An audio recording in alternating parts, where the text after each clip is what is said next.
বিসমিল্লাহির রহমানির রহিম। জীবিকার সন্ধানে আজ স্কুল পড়ুয়া শিশুরাও ব্যবসায় নেমে গেছে। আসলে দরিদ্র পরিবারের হাল তো সবাইকে ধরতে হয় এবং সেখানে ছোট বলে কিছু থাকে না।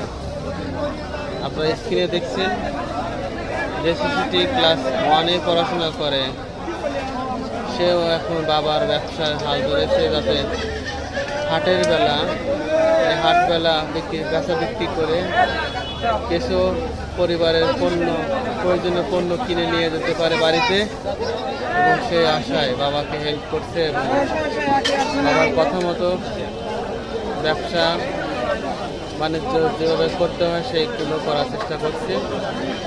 আসলে পরিবার বলে কথা, পরিবারের দায়িত্ব আসলে ছোটবেলা থেকে নিতে হয় যদি প্রয়োজন না পড়ে।